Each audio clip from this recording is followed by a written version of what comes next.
Okay, we're going to describe the equation that's given.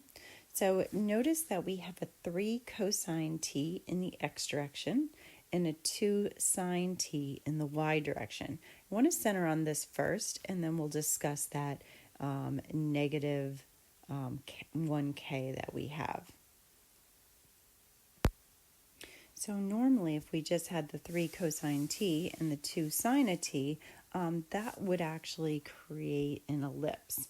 And that ellipse would cross the y-axis at 3 and the x-axis at 2.